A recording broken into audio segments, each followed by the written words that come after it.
Welcome to West 57. I'm John Ferrugia. Walking into some Los Angeles neighborhoods these days is like walking into a police state. So far this week, at least 4 people have died in gang-related violence.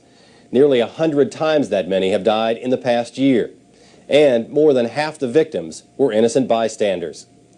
Gangs have existed in Los Angeles for generations and have traditionally fought and died to exert their control over city neighborhoods. But today, their bloody war is for control of a multi-million-dollar market, the cocaine market. 1/3 of this country's illicit cocaine flows through Southern California. Selling it has enabled the gangs to become richer, better armed, and better organized. Thanks to cocaine, LA's so-called homeboys have become entrepreneurs extraordinaire. And despite an all-out effort to stop them, business is booming.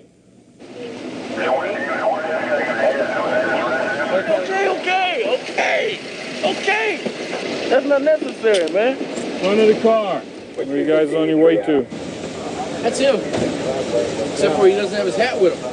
Did you know Twin?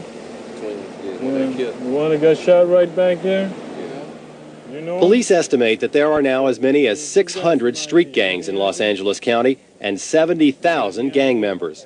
Most loosely identify themselves with the Crips, who wear blue, or the Bloods, who wear red. We take them to jail for anything and everything we can. It more or less prevents that particular guy from getting into anything, and it kind of keeps the other guys off the street for a while, but never would I say keeps a lid on it. How many homeboys have been killed in the last year or so from T-Flats? Less than a year, like 5. Is that right? What's the youngest person to get killed from your neighborhood? Munchie, Little Bird. Munchie? Yeah. You get killed up on Shower? Yeah, he was only 14. Where were you when you got shot? Like this. I can't breathe. Where were you when you got shot? He was in the garage. Okay, here they are. They're going to be taken in the ambulance. This gang member and 2 buddies were smoking crack cocaine in a garage when a rival gang drove up and shot them. 20 minutes after these pictures were taken, Lorenzo Crosby was dead. Gang banging nowadays is way dangerous. Killing and shooting, and mothers getting took out, and brothers and sisters get killed.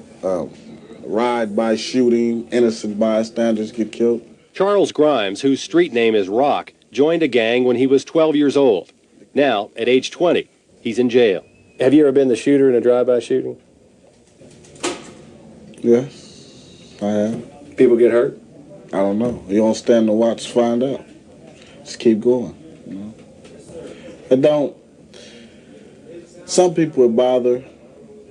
Some people it don't. I've been about 4 or 5 times. Why would you be involved in a drive-by shooting? What would cause you to want to drive by and fire at somebody? Well, say for instance, one of my homeboys get killed, one of them gets shot up. Just retaliation. Is it easy to pull the trigger on somebody? Yeah, it's easy to just shoot and ride by. You know what I'm saying? Because,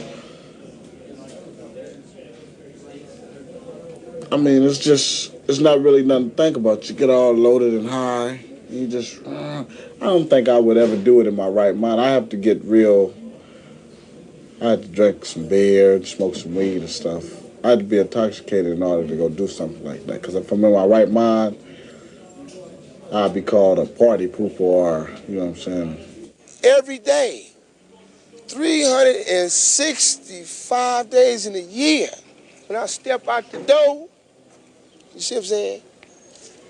And every time a car come by, I'm looking.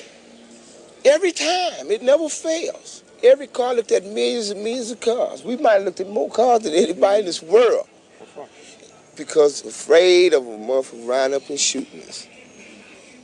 You have to feel that way. If you don't live long around here. It's like we preparing ourselves to, like, die. Harvey is a Crip gang leader from Compton, California. And there go my brother right there. Police now consider black gangs the most powerful and the most dangerous. Most teenagers still join gangs for social status or protection. They are known not just by their colors, but by intricate graffiti and hand signs which they use to identify their gang set. El Capone was a Crip. El Capone was my father. Al Capone was a Crip. We all is living a life that's like chosen in a way, but it's like forced on us also. You understand me? As the tattoos on his arm document, these so-called homeboys are willing to die for their gang. Like the Bloods, them the rival gang. They choose to use the right to come over here and murder us in our own neighborhood. The killing today is not over who will control the neighborhood turf, but who will control the neighborhood cocaine. There are more casualties because the stakes are much higher.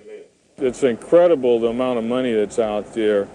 A lot of these guys out there on the street that are selling, raw cocaine or crack, these guys are supporting their families.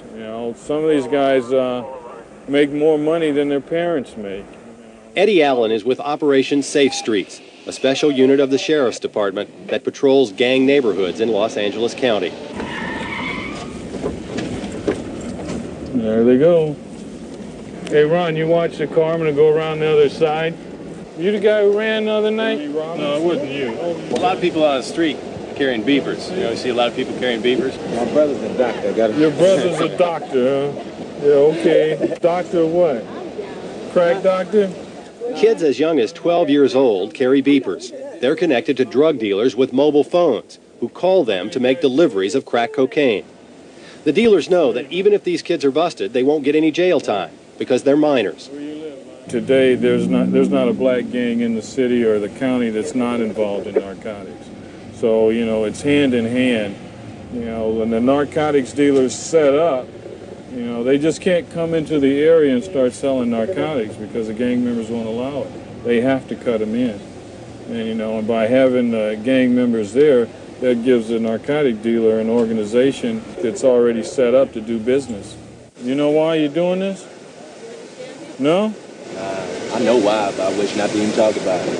What began as a disorganized crime network has quickly mushroomed into one of the most successful businesses in America. Last year alone, the Los Angeles Police Department confiscated more than 13,000 pounds of cocaine, with a street value estimated at more than $1.8 billion. And that's only a fraction of what's on the street. There are people that are fronting huge amounts of money. I'm talking about millions of dollars. Lieutenant Bob Rukoff is head of criminal intelligence with the Los Angeles Police Department's CRASH program, a program to suppress gang activity in the city.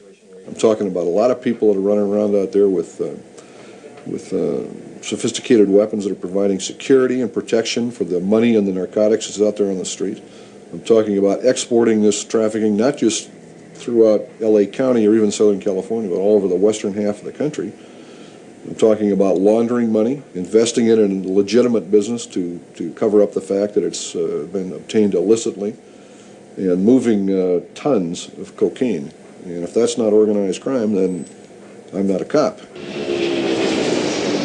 Organized or not, like any other growing business, the gangs are now searching for new markets. I heard a lot about Seattle, so I thought I'd take a trip out there and see how it was.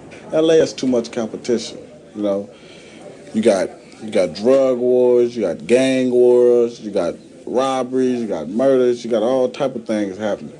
So you want to get away from all that and try to go way out somewhere where you might not see so many LA people. So Rock moved into this Seattle neighborhood, right behind a popular night spot that has since been busted with 5 kilos of cocaine.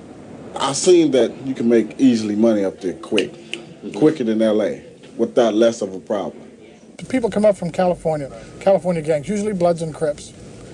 And what happens is they will come in and they will find out who the local narcotics dealers are, who's selling rock in any given area. And when they do that, they'll muscle their way in. They'll just come in and they'll tell them, you're going to sell our dope, or you're not going to sell any. Detective Tim Perry is with the Seattle Police Department's Narcotics Division. There's been several instances where they've shot the places up to reinforce what they're saying, to get the other people in line, and then they will supply these places with their cocaine, their rock cocaine. And then the graffiti started showing up on the schools, the bus stops, the buses, public buildings, fences, and so on. And that's when we started contacting LA to see what the problem was that they were having, and because we were now experiencing the same thing. In the past year, Seattle police have had contact with over 350 Los Angeles gang members. More than half of them have been arrested and charged with crimes ranging from peddling dope to drive-by shootings like this one to 7 gang-related murders. The name of the game was get your own business in the cocaine and the rock, crack, and have someone working for you. And that's what you were after in Seattle? Yeah, that's the goal. But my goal was not completed. Rock's business didn't get off the ground because he was implicated in the drug-related killing of one of his own homeboys. Next week, he goes on trial for second-degree murder. In the dope game, you can move up. You can get real high, but you're going to come down. And when you come down, just like jumping out of the airplane. How you go up in that airplane, and when you come down, you're going to come down hard. Then you're going to regret it, but then it's going to be too late. With the heat on in Seattle, some dealers like Rock who weren't in jail decided to move east to smaller but lucrative markets like Kansas City, a place where LA gangs were unheard of. Police! Search warrant! Get on the ground! This crack house, supplied by LA gang members, was shut down by a joint federal-state task force. But Kansas City police say the gangs are supplying an increasing number of over 100 houses now operating in the area. Let's get out of here. Ron Russell is a detective assigned to Kansas City's special gang unit. Normally in this city, you know, we never had a problem with kilos of cocaine. Basically, we'd have a problem with, you know, maybe a guy selling an ounce or something to that effect. But since we started doing this investigation and we run into these so-called LA boys, we noticed we're starting to find kilo after kilo, and we're starting to recover kilos of cocaine. Example. All my rights have been violated. They threatened to shoot me in the head. Police arrested this man in a taxi near the train station just last week. Take everything he's got. Everything. Everything? Currently believe that this individual we stopped is a wanted fugitive out of Los Angeles, who also may be carrying a large amount of controlled substance in the 2 bags. All right. That large amount of controlled substance turned out to be the biggest drug bust in Kansas City history. 10 kilos of cocaine worth over $1 million on the street. Look at that crack. What's more, the man arrested carrying the coke was an LA gang member. It's beginning to be a real problem when you got, you know, 19, 20-year-old guys walking around with, I'd say, you know, $17,000, $18,000 on them. You know, when you get those guys that young with that much money, they don't have any desire to work, and all they're going to do is sell dope. And they're going to continue to sell dope. What's really hurt us is that they're starting to deal at the schools. They're starting to sell at the schools. You know, it's not unusual at all to stop a 12 or 13-year-old kid, 14-year-old kid with $1,000 on him. That kind of money and what it buys has made places like Southeast High School a target for recruiting. My brother hang around the Crips, and he's supposed to be a Kansas City Crip, you know, and they trying to get Kansas City boys to join that group. I'm a Crip. Some of the ones that got here I grew up with. That's what it really is right there. It's not a lot of LA people that left LA that came here. It's a lot of people that left here that went to visit LA and liked it and got into it and came back. Since the so-called LA boys hit town, beepers are now the status symbol among many Kansas City kids. The reason why I wanted the beepers because I seen everybody else, you know, wearing a beeper, and I was like, oh wow, those are neat. And I hear a little beeper go off, and then somebody said, well, those beepers, you know, some of them are for cocaine dealers. I said, well, Not only is cocaine making inroads into schools and wasting individual lives, but it's also destroying families. And all of a sudden, this guy from L.A. came, and my 16-year-old, she got hooked up with him, and it found out that he was a drug dealer. Of all the stories one hears when talking about the gangs, Helen Stevenson's may be one of the saddest. He's from L.A. What I think he did is used her, because for a while she was just holding his money. And all of a sudden, she started selling drugs. Her 16-year-old daughter and 18-year-old son became friendly with members of an L.A. drug gang. Before she knew what hit her, they had opened up a crack house in her East Kansas City home. It started when she was away at work during her 4 to midnight shift, but eventually it turned into a round-the-clock operation. It got to the point where I was scared to answer the door. If I didn't answer the door, they'd probably think it was drugs in there and they'd break in and get the drugs. And if I did answer the door, there's a chance that I could get hurt by answering the door and tell them I didn't have it. What if you didn't go along? What if you tried to kick them out of your house? What would happen? I've already done that. I got threats. That's why my family is broke up. So they've literally driven you out of your house? Yes, they drove me out of my house. Do you have any idea how much they were selling out of your house? A lot. I think they're still doing drugs out of it every now and then. People that are doing drugs are using it as a place to sleep. The neighborhood is going down. 3 or 4 drug houses in the neighborhood. They just move them all around. What's happened to your daughter? Where is she now?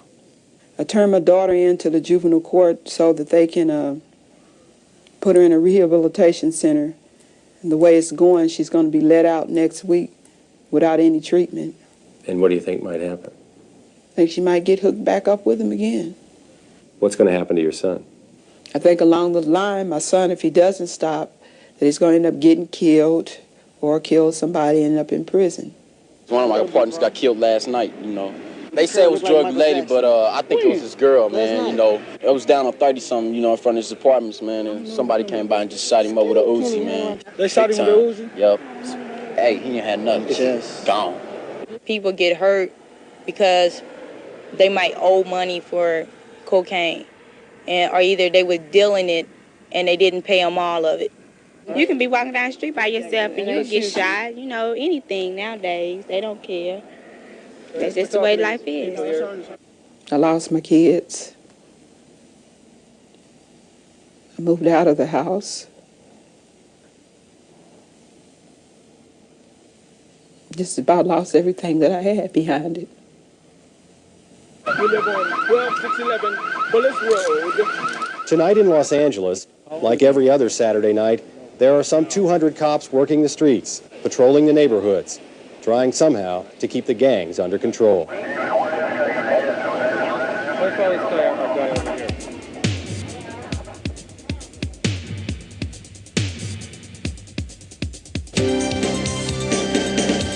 We'll be back with more of West 57 after this.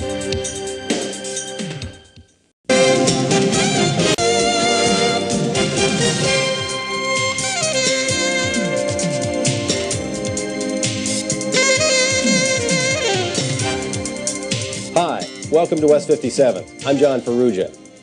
Walking into some Los Angeles neighborhoods these days is like walking into a police state. So far this week, at least 4 people have died in gang-related violence. Nearly 100 times that many have died in the past year. And more than half the victims were innocent bystanders. Gangs have existed in Los Angeles for generations and have traditionally fought and died to exert their control over city neighborhoods. But today, their bloody war is for control of a multi-million-dollar market, the cocaine market. 1/3 of this country's illicit cocaine flows through Southern California. Selling it has enabled the gangs to become richer, better armed, and better organized. Thanks to cocaine, LA's so-called homeboys have become 600 street gangs in Los Angeles County and 70,000 gang members. Most loosely identify themselves with the Crips, who wear blue, or the Bloods, who wear red. We take them to jail for anything and everything we can.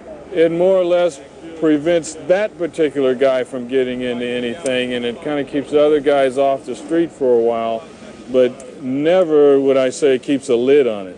How many homeboys have been killed in the last year or so from T Flats? Less than a year, like 5. Is that right? What's the youngest person to get killed from your neighborhood? Munchie, Little Bird. Munchie? Yeah. You get killed up on Shower? Yeah, he was only 14. Where were you when you got shot? Like this. I can't breathe like this. Where were you when you got shot? He was in the garage. Okay, here they are. Here they are. They're going to be taking you to the ambulance. This gang member and 2 buddies were smoking crack cocaine in a garage when a rival gang drove up and shot them. Entrepreneurs extraordinaire. And despite an all-out effort to stop them, business is booming.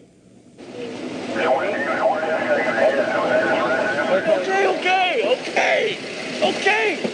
That's not necessary, man. Front of the car. Where are you guys on your way to? That's him. Except for he doesn't have his hat with him. Did you know Twin? The one that got shot right back there? You know him? Police estimate that there are now as many as